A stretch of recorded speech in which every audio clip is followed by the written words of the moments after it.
Добре дојдовте на апликацијата Просторно планирање со климатски промени.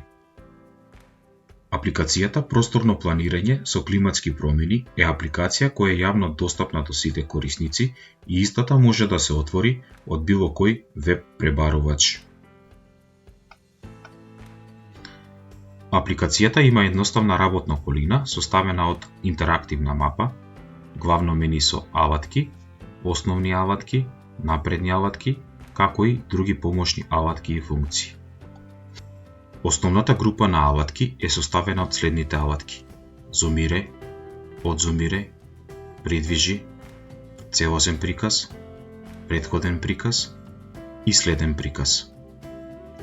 Алатките зумире и одзумире функционираат на принципот со цртање на правоаголници во чии рамки се зумира или се одзумира мапата.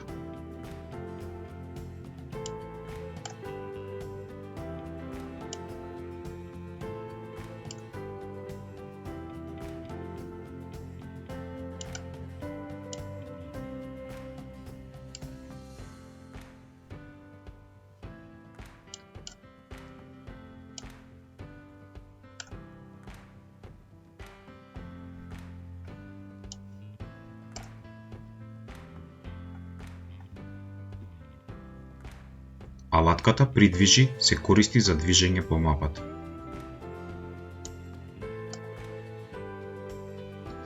Алатката целосен приказ ја враќа мапата на првичниот целосен приказ.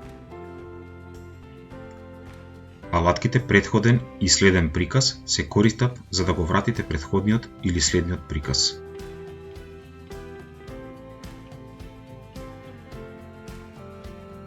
Табелата со содржини е дел од главното мени кој се наоѓа во горниот десен агол. За да ја вклучите табелата со содржини, кликнете на првата икона која е именувана како содржина. Во табелата со содржини се прикажани сите слоеви кои се достапни на мапата. Во рамки на содржината овозможени ви се повеќе операции. Можете да прелистувате групи на слоеви и да направите увид на символите со кои се представуваат податоците. Можете да вклучувате и исклучувате слоеви. Можете да ги поместувате слоевите според бараниот приказ на мапата.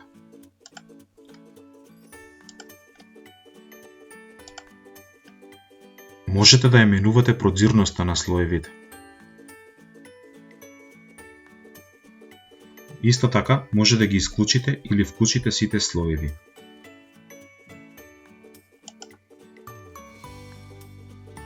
Во главното мени се наоѓа и алатката за подлоги. За да ги вклучите подлогите, кликнете на иконата Подлоги. Во апликацијата се достапни повеќе подлоги. Кликнете на бараната подлога, се со цел да се прикаже таа подлога. Групата на напредни алатки е составена од алатките за идентификација, пребарување, просторна селекција, сечење и составувач на прашања. Најпрво ќе ја вклучите алатката за идентификација за да идентификувате објекти на мапата. Алатката за идентификација функционира на два начина. Можете директно да идентификувате појави објекти, при тоа потребно е да кликнете со левиот клик на објектот кој што сакате да го идентификувате. Можете да идентификувате објекти со предефиниран избор на слој во чии рамки ќе идентификувате објекти. Кога идентификувате некој објект, се отвара прозорец со резултати во кој се прикажуваат атрибутите од избраниот објект. Покрај тоа, апликацијата за идентификација ви возможува зумирање до локацијата на избраниот објект. Во наредниот пример ќе работиме со алатката за пребарување. Кликнете на иконата Пребарување. Кога ја користите алатката за пребарување, најпрво е потребно да го одберете бараниот слој во кој ќе ги пребарате соодветните податоци. Алатката за пребарување ви возможува да пребарувате по едно или повеќе полиња, зависно од податоците кои се достапни за тој слој. Кога ќе внесете критериум или критериуми за пребарување, кликнете на опцијата Пребари. Откако ќе заврши пребарувањето, се појавува прозорец резултат. Прозорецот ги содржи сите објекти кои ги задоволуваат критериумите на пребарувањето, а воедно се прикажани сите нивни атрибути. Податоците од пребарувањето може да ги симнете во Excel формат со клик на опцијата Приказ во Excel. Покрај тоа, во табелата со резултати може да селектирате објект или објекти, а со клик на опцијата Зумирај да ја воочите нивната локација. Доколку сакате да ги одселектирате селектираните објекти, кликнете на опцијата Одселектирано.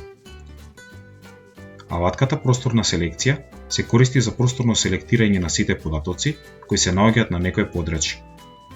Кликнете на иконата Просторна селекција за да ја вклучите алатката. Потоа одберете слој во чии рамки ќе селектирате објекти.